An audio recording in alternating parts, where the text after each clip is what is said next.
You will hear a number of different recordings, and you will have to answer questions on what you hear.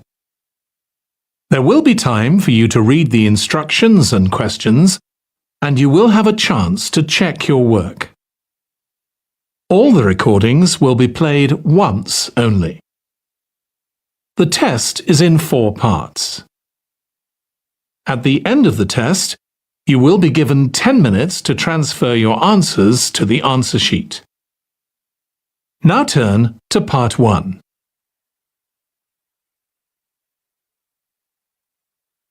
Part 1.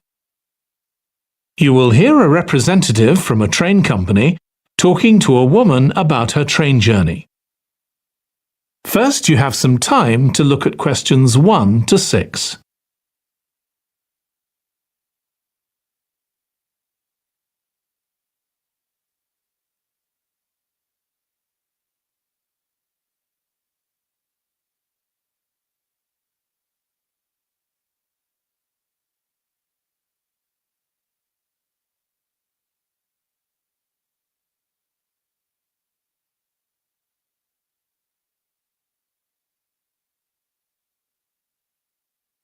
Now listen carefully and answer questions 1 to 6.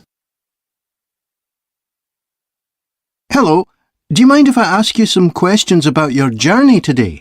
We're doing a customer satisfaction survey. Yes, OK. I've got about 10 minutes before my train home leaves. I'm on a day trip. Great, thank you. So, first of all, could you tell me your name? It's Sophie Bird. Thank you. And would you mind telling me what you do? I'm a journalist. Oh, really? That must be interesting. Yes, it is. So, was the reason for your visit here today work? Actually, it's my day off. I came here to do some shopping. Oh, right. But I do sometimes come here for work. OK. Now, I'd like to ask some questions about your journey today, if that's OK. Yes, no problem. Right. So, can you tell me which station you're travelling back to? Stormforth, where I live. Can I just check the spelling? Staunfirth?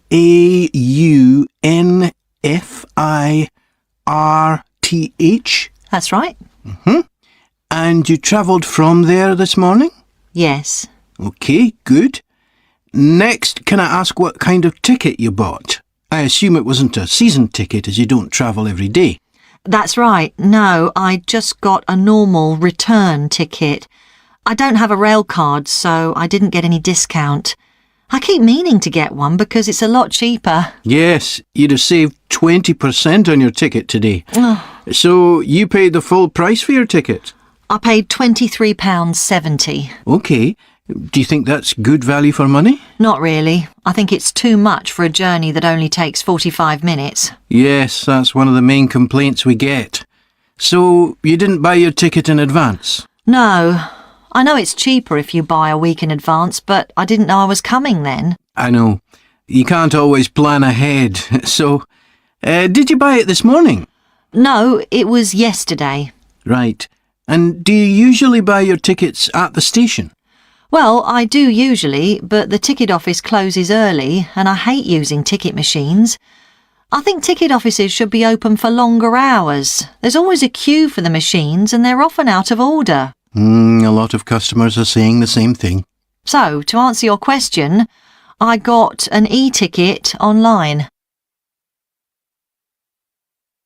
Before you hear the rest of the conversation, you have some time to look at questions 7 to 10.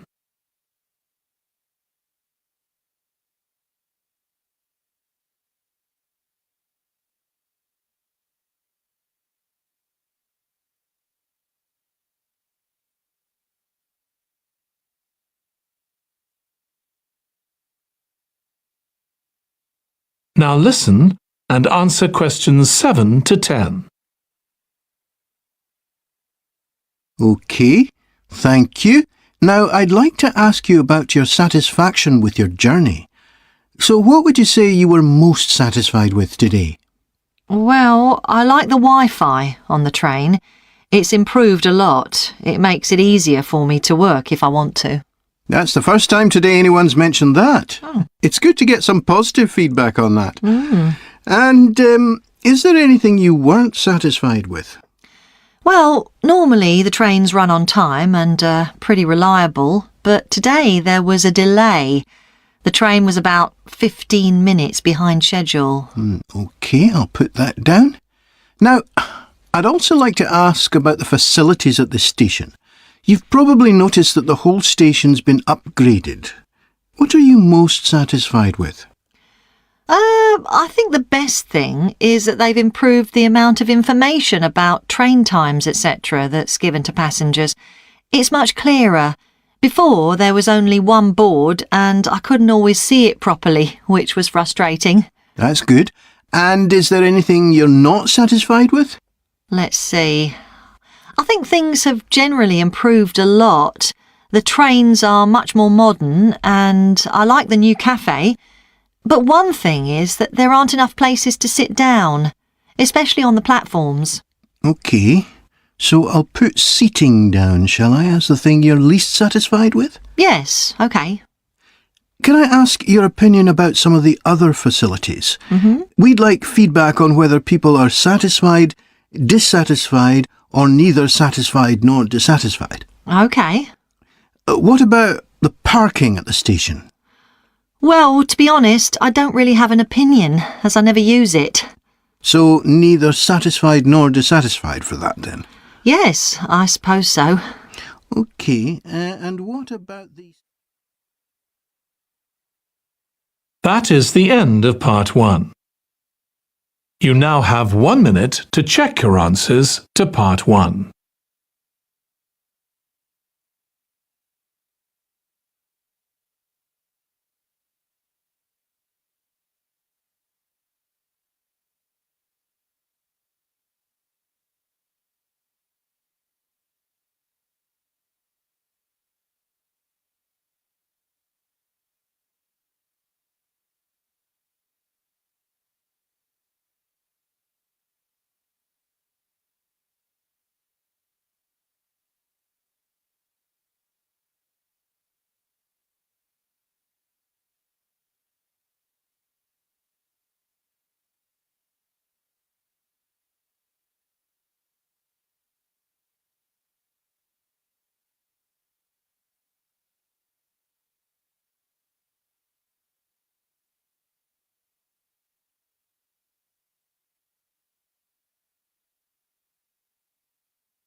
Part 2.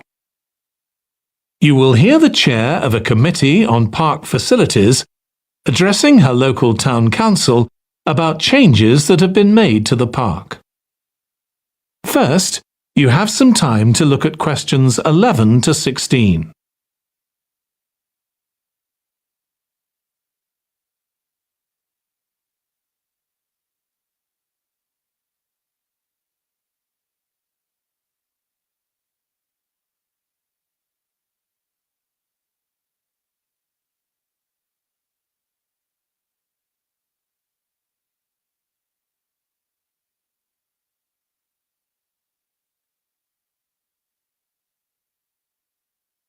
Now listen carefully and answer questions 11 to 16. As chair of the Town Council Subcommittee on Park Facilities, I'd like to bring you up to date on some of the changes that have been made recently to the Croft Valley Park. So if you could just take a look at the map I handed out, let's begin with a general overview. So, the basic arrangement of the park hasn't changed. It still has 2 gates, north and south, and a lake in the middle. The cafe continues to serve an assortment of drinks and snacks, and is still in the same place, looking out over the lake and next to the old museum. We're hoping to change the location of the toilets and bring them nearer to the centre of the park, as they're a bit out of the way at present, near the adventure playground, in the corner of your map. The formal gardens have been replanted and should be at their best in a month or 2. They used to be behind the old museum, but we've now used the space near the south gate, between the park boundary and the path that goes past the lake towards the old museum. We have a new outdoor gym for adults and children, which is already proving very popular. It's by the glass houses, just to the right of the path from the south gate. You have to look for it as it's a bit hidden in the trees. One very successful introduction has been our skateboard ramp. It's in constant use during the evenings and holidays. It's near the old museum, at the end of a little path that leads off from the main path between the lake and the museum. We've also introduced a new area for wildflowers to attract bees and butterflies. It's on a bend in the path that goes round the east side of the lake, just south of the adventure playground. Before you hear the rest of the presentation, you have some time to look at questions 17 to 20.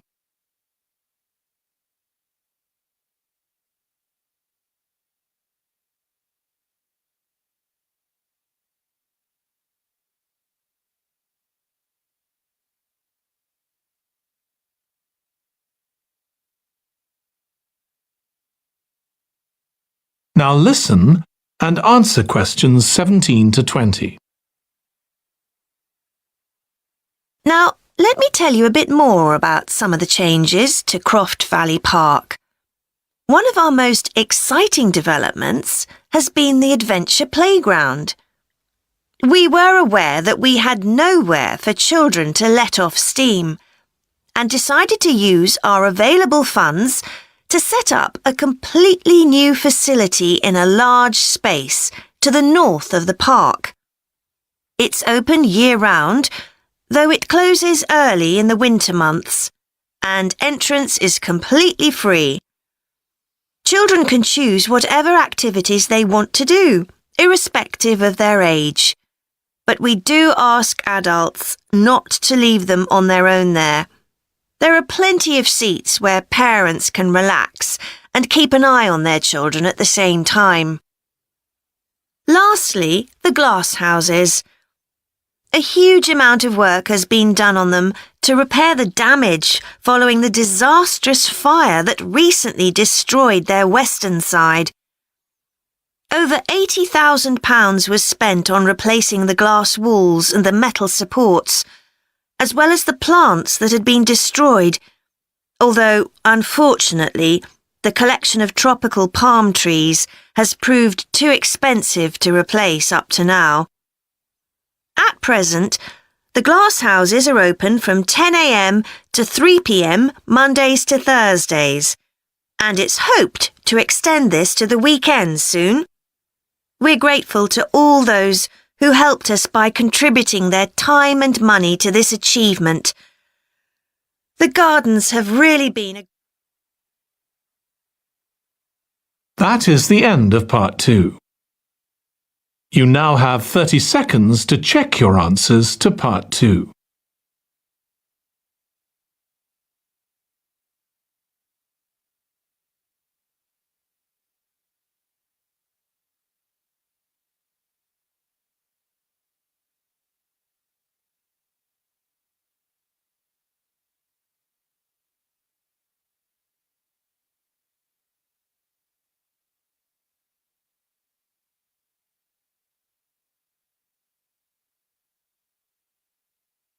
Part 3. You will hear two students of social history called Annie and Jack discussing their presentation about refrigeration. First, you have some time to look at questions 21 to 24.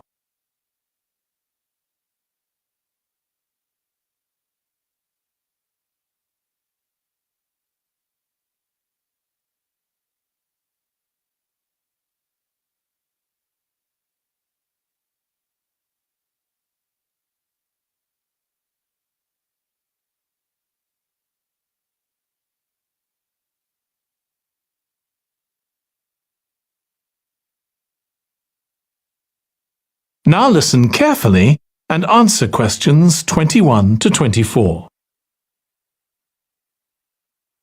OK, Jack. Before we plan our presentation about refrigeration, let's discuss what we've discovered so far. Fine, Annie, though I have to admit I haven't done much research yet. Nor me. But I found an interesting article about ice houses. I'd seen some 18th and 19th century ones here in the UK, so I knew they were often built in a shady area or underground, close to lakes that might freeze in the winter. Then blocks of ice could be cut and stored in the ice house.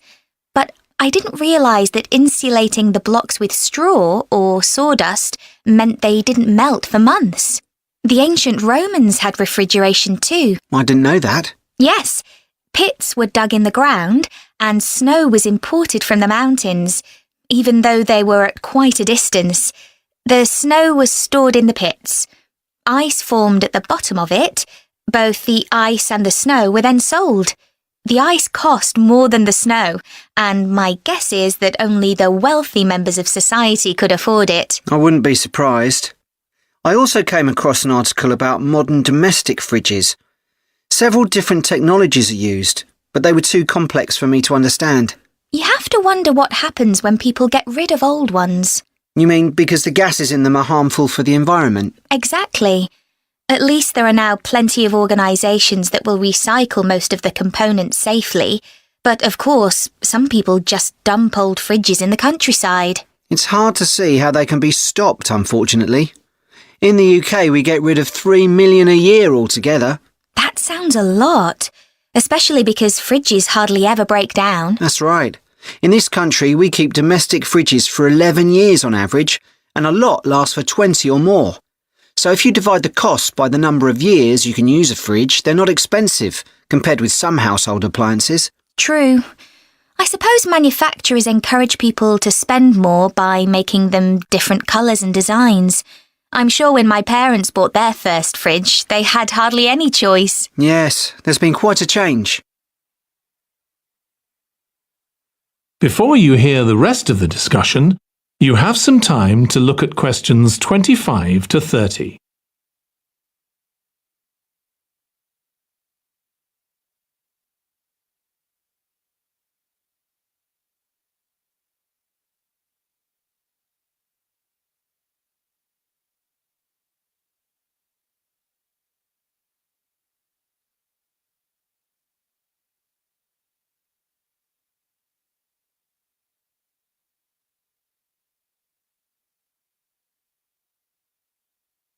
Now listen and answer questions 25 to 30.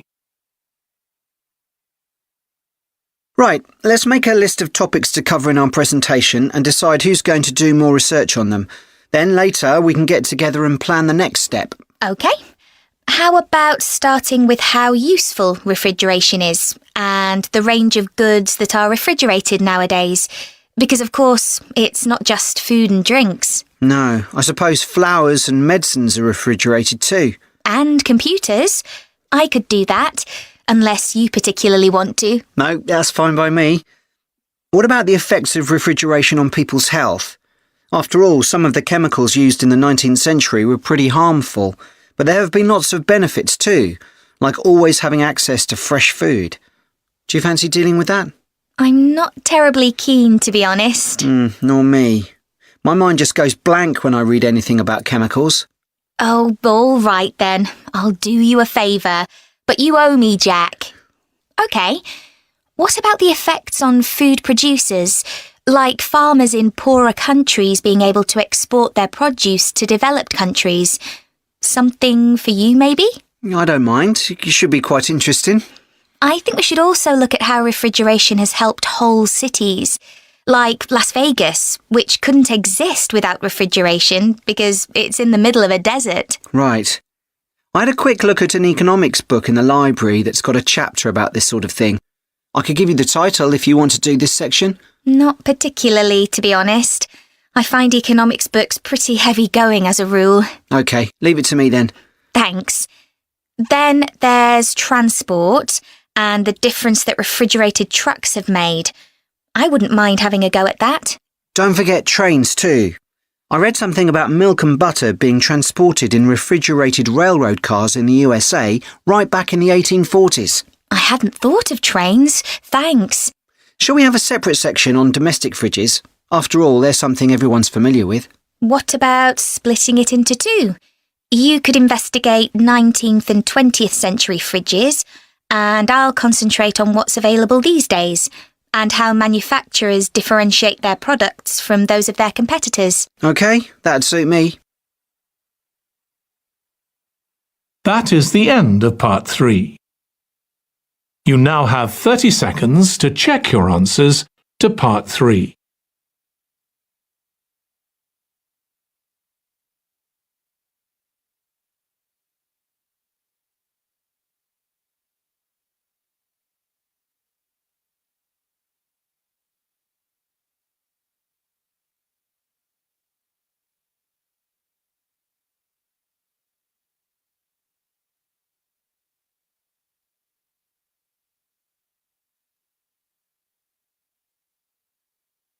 Part 4. You will hear a history student giving part of a presentation about changes in British society in the 19th century. First, you have some time to look at questions 31 to 40.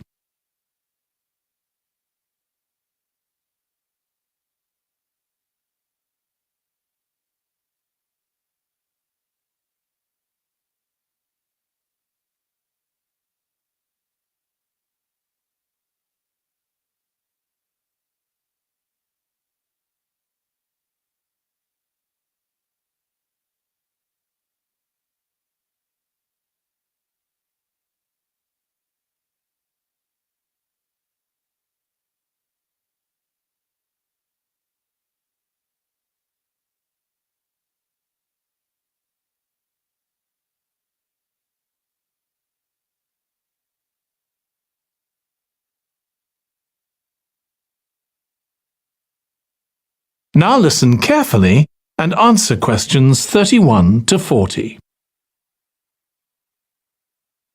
Hi everyone. In this session, I'll be presenting my research about the social history of Britain during the Industrial Revolution. I particularly looked at how ordinary lives were affected by changes that happened at that time. This was a time that saw the beginning of a new phenomenon, consumerism, where buying and selling goods became a major part of ordinary people's lives. In fact, it was in the 19th century that the quantity and quality of people's possessions was used as an indication of the wealth of the country.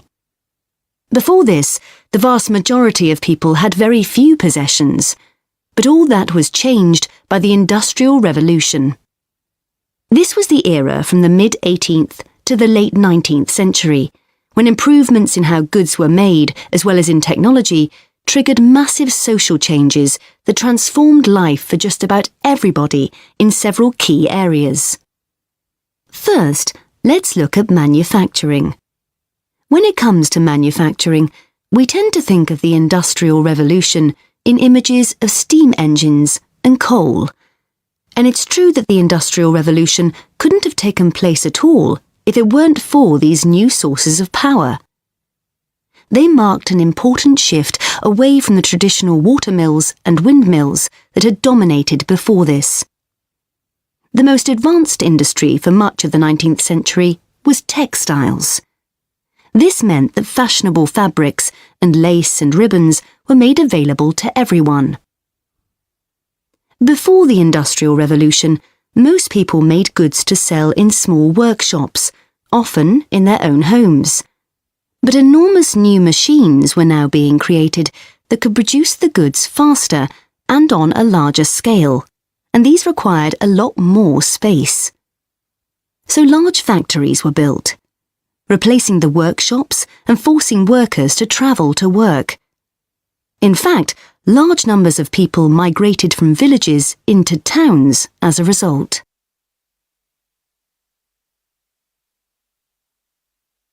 As well as manufacturing, there were new technologies in transport, contributing to the growth of consumerism.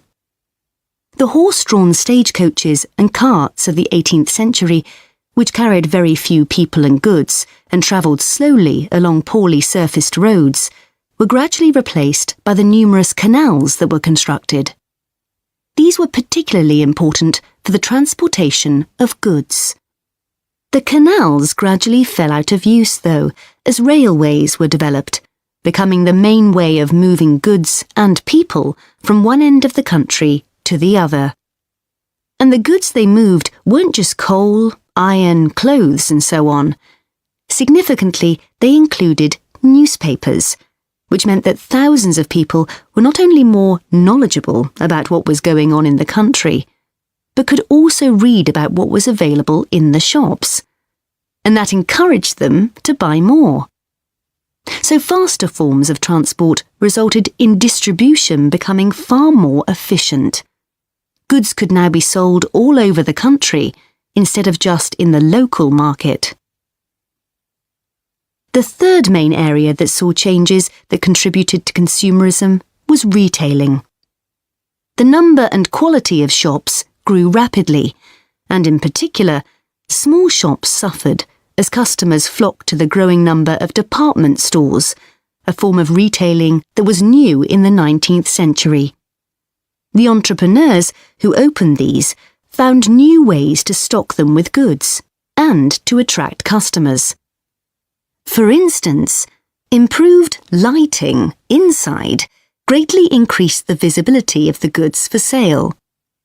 Another development that made goods more visible from outside resulted from the use of plate glass, which made it possible for windows to be much larger than previously.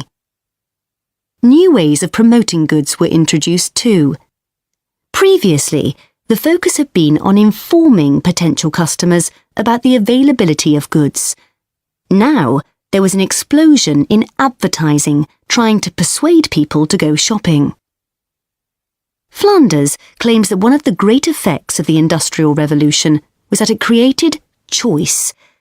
All sorts of things that had previously been luxuries, from sugar to cutlery, became conveniences, and before long they turned into necessities. Life without sugar or cutlery was unimaginable, rather like mobile phones these days. That is the end of part 4. You now have 1 minute to check your answers to part 4.